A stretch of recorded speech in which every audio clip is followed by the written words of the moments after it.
یہ سفر کا مہینہ چل رہا ہے اور سفر کے لغوی معنی خالی ہونے کے ہیں۔ اہل عرب کے لوگ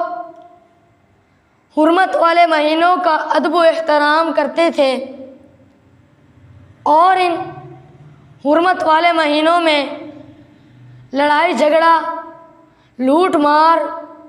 اور قتل و غارت کو حرام سمجھتے تھے، اور جیسے ہی ماہ محرم کے حرمت والے مہینے ختم ہو جاتے تو اہل عرب کے لوگ سفر کا مہینہ شروع ہوتے ہی جنگ کے لیے نکل جاتے تھے اور پیچھے اپنے گھروں کو خالی چھوڑ دیتے تھے۔ تو اسی مناسبت سے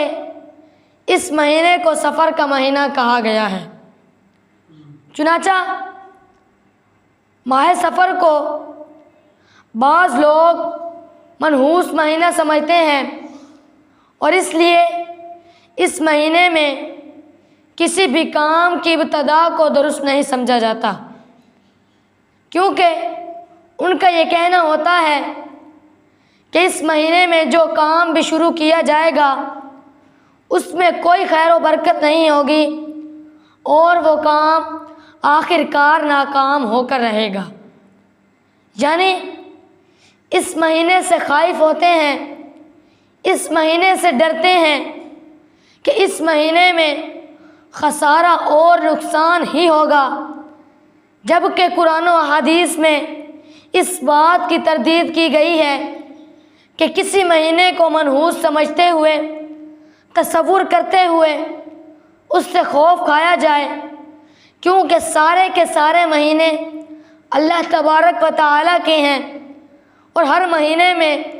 نفع و نقصان بھی اللہ تبارک و تعالیٰ ہی کی طرف سے ہوتا ہے۔ تو اس لیے آج مناسب معلوم ہوتا ہے کہ آج ہم خطبہ جمعہ کے موقع پر انشاءاللہ ماہ سفر اور نحوست و بدشگونی کی حقیقت کو بیان کریں گے۔ دعا فرمائے اللہ تبارک و تعالیٰ حق سچ کہنے کی توفیق عطا فرمائے۔ سننے سنانے سمجھنے سمجھانے کے بعد اللہ تبارک و تعالیٰ مجھے اور آپ کو اپنے احکامات پر پورا عمل کرنے کی توفیق عطا فرمائے۔ میرے بھائی دوستوں اور بزرگوں، اللہ تبارک و تعالیٰ قرآن مجید فرقان حمید کے اندر ارشاد فرماتے ہیں کہ وَإِن يَمْسَسْكَ اللَّهُ بِضُرٍّ فَلَا كَاشِفَ لَهُ إِلَّا هُوَ وَإِن يُرِدْكَ بِخَيْرٍ فَلَا رَادَّ لِفَضْلِهِ يُصِيبُ بِهِ مَن يَشَاءُ مِنْ عِبَادِهِ وَهُوَ الْغَفُورُ الرَّحِيمُ کہ اگر ہم کسی کو تکلیف پہنچانا چاہیں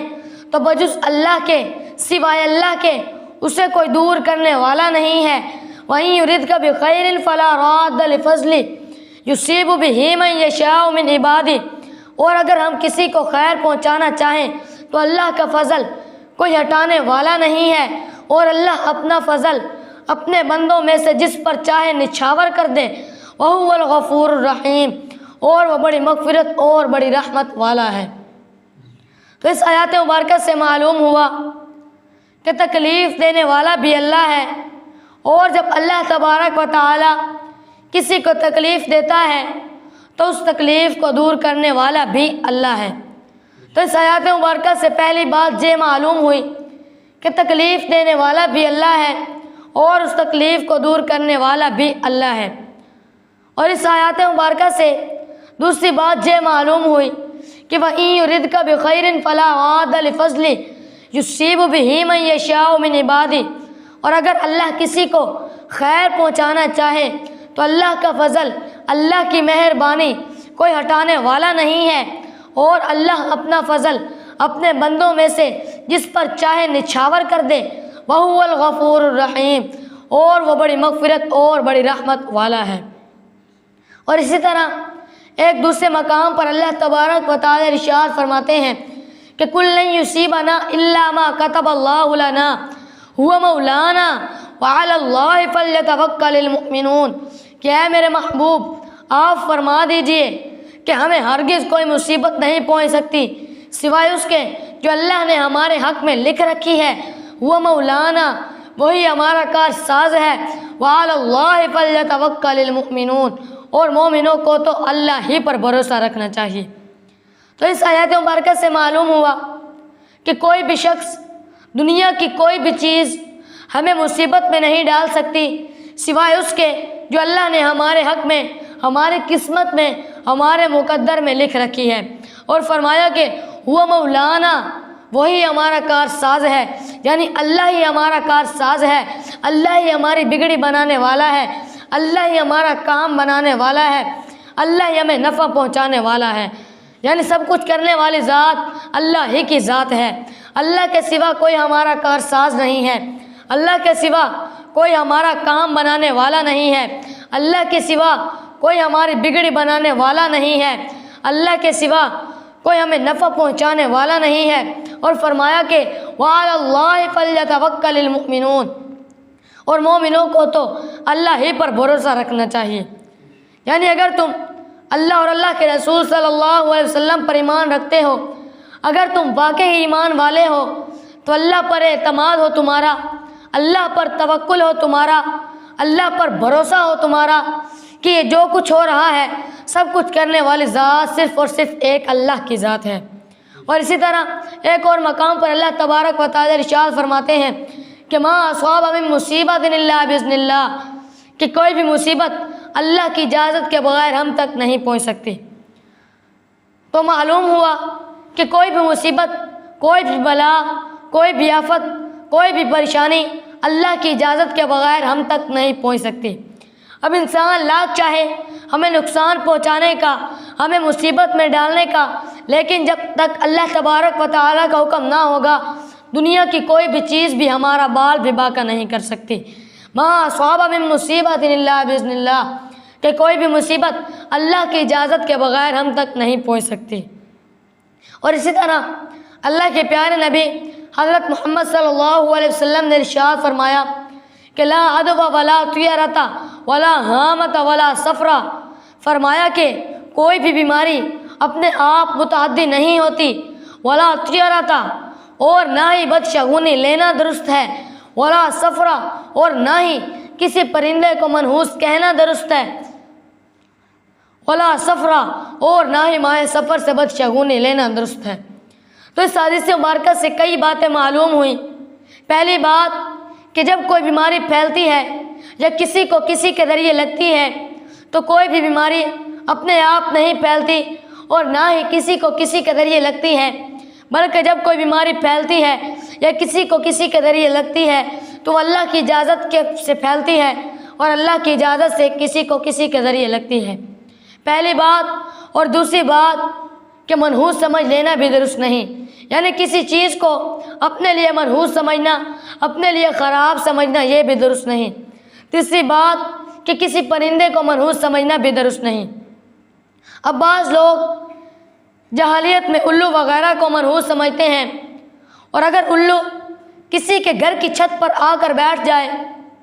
تو وہ اس سے اپنے دلوں میں بدشگونی کا وہم ڈال لیتے ہیں، تو یہ بھی درست نہیں ہے۔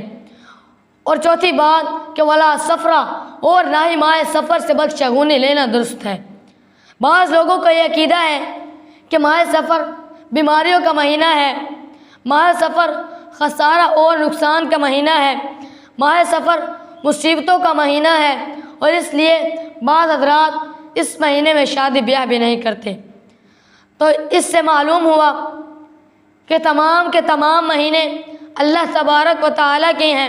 اور کسی مہینے کا منحوس کہنا درست نہیں، اور یہ بات اس حدیث مبارکہ سے بالکل واضح ہے۔ اور حضرت عبداللہ بن عمر رضی اللہ تعالیٰ عنہ بیان کرتے ہیں کہ اللہ کے پیارے نبی حضرت محمد صلی اللہ علیہ وسلم نے ارشاد فرمایا من ردت الطیرۃ عن حاجتہ فقط اشرکا، کہ جس شخص کو بدشگونی کسی کام سے روک دے، فرمایا کہ فقط اشرکا، تو یقیناً اس نے شرک کیا، یعنی وہ مشرک ہو گیا جو ایسا عقیدہ رکھے۔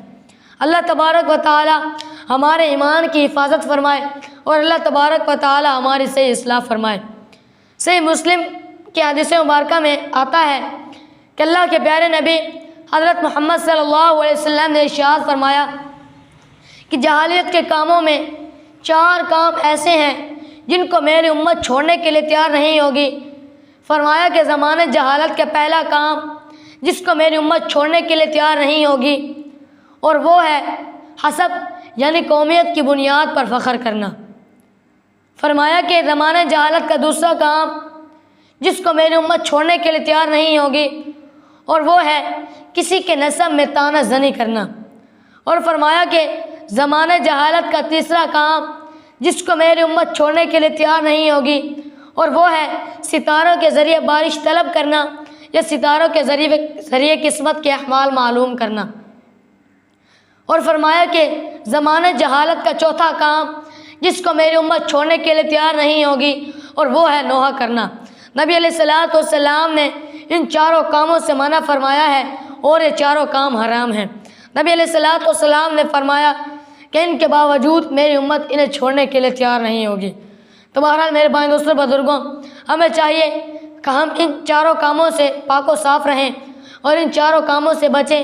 اور ان چاروں کاموں سے اپنے دامن کو پاک و صاف رکھیں۔ اور حدیث مبارکہ میں ایک واقعہ آتا ہے، حضرت زید بن خالد الجہنی رضی اللہ عنہ بیان کرتے ہیں کہ اللہ کے پیارے نبی حضرت محمد صلی اللہ علیہ وسلم نے ارشاد فرمایا کہ ایک مرتبہ نبی علیہ الصلوۃ والسلام نے ہمیں حدیبیہ میں رات کی بارش کے بعد صبح کی نماز پڑھائی۔ پھر نبی علیہ الصلوۃ والسلام نے فرمایا کہ هل تدرون ماذا قال ربکم، کیا تمہیں معلوم ہے کہ آج تمہارے پروردگار نے کیا کہا ہے؟ تو صحابہ کرام نے عرض کی کہ اللہ اور اللہ کے رسول بہتر جانتے ہیں۔ تو نبی علیہ الصلوۃ والسلام نے فرمایا کہ آج تمہارے پروردگار نے فرمایا ہے کہ آج میرے بندوں میں سے کسی نے ایمان کی حالت میں صبح کی اور کسی نے کفر کی حالت میں، بس جس نے یہ کہا کہ ہم پر اللہ کے فضل اور اللہ کی رحمت سے بارش ہوئی تو گویا وہ مجھ پر ایمان لانے والا ہے، اور وہ ستاروں کی تاثیر کا انکار کرنے والا ہے تو گویا اس کی صبح ایمان کی حالت میں ہوئی، اور جس نے یہ کہا کہ ہم پر فلاں فلاں ستارے کی وجہ سے بارش ہوئی تو گویا وہ ستاروں کی تاثیر پر ایمان لایا اور اس نے مجھ سے شرک کیا تو گویا اس کی صبح کفر کی حالت میں ہوئی۔ تو بہرحال میرے بھائی دوستوں بزرگوں، مہینہ، سال، شب و روز اور وقت کے ایک ایک لمحے کا خالق و مالک اللہ تبارک و تعالیٰ کی ذات ہے، جیسا کہ فرمان الہی ہے کہ ان عدت الشہور عند اللہ 12 شہرا فی کتاب اللہ یوم خلق السماوات والارض منها 4 حرم ذلک الدین القیم فلا تظلموا فیہن انفسکم، کہ مہینوں کی گنتی اللہ تبارک و تعالیٰ کے نزدیک کتاب اللہ میں 12 ہے، اور جو اسی دن سے جب سے اللہ نے آسمانوں اور زمینوں کو پیدا فرمایا، اور ان میں 4 مہینے حرمت والے ہیں۔ تو دیکھیے اس آیات مبارکہ کے اندر اللہ تبارک و تعالیٰ نے کسی بھی مہینے، کسی بھی سال، کسی بھی گھڑی کو منحوس قرار نہیں دیا، بلکہ یہ تو امانہ خیالات غیر مسلموں اور مشرکینوں کے ذریعے مسلمانوں میں ڈال دیے گئے۔ مثال کے طور پر اگر کسی کے سامنے کتا یا بلی راستہ کاٹ لے تو وہ اس کو بھی اپنے لیے منحوس سمجھتے ہیں اور اپنی جان کا خطرہ سمجھ کر وہیں سے پلٹ جاتے ہیں یا کسی دوسرے کے آنے کا انتظار کرتے ہیں۔ آج یہی فاسد خیالات مسلمانوں میں بھی پائے جاتے ہیں۔ تو بہرحال میرے بھائی دوستوں بزرگوں، میرے اس تمام تر گفتگو کا خلاصہ یہی ہے کہ دین اسلام میں کسی بھی گھڑی، کسی بھی مہینے کو منحوس کہنے کی گنجائش نہیں، بلکہ کسی بھی مہینے کو منحوس کہنا در حقیقت اللہ تبارک و تعالیٰ کے بنائے ہوئے زمانے جو شب و روز پر مشتمل ہے نقص اور عیب نکالنے کے مترادف ہیں، اور جس سے اللہ کے پیارے نبی حضرت محمد صلی اللہ علیہ وسلم نے ہمیں ان الفاظ میں روک دیا کہ اللہ تبارک و تعالیٰ فرماتے ہیں، جس کا مفہوم ہے کہ آدم کا بیٹا مجھے تکلیف پہنچاتا ہے اور وہ دن رات، مہینہ، سال کو گالی دیتا ہے کیونکہ بادشاہت میری ہے اور میں ہی دن رات کو بدلتا ہوں۔ تو معلوم ہوا کہ یہ دن رات اللہ تبارک و تعالیٰ کے پیدا کردے ہیں، اور ان میں عیب ٹھہرانا در حقیقت اللہ تبارک و تعالیٰ کی کاریگری میں عیب نکالنا ہے۔ اللہ تبارک و تعالیٰ سے دعا ہے کہ اللہ تبارک و تعالیٰ ہمیں ان باتوں پر عمل کی توفیق عطا فرمائے، اور اللہ تبارک و تعالیٰ ہمیں تومانہ خیالات، فاسد خیالات سے بچنے کی توفیق عطا فرمائے۔ آمین۔ وما علینا الا البلاغ المبین۔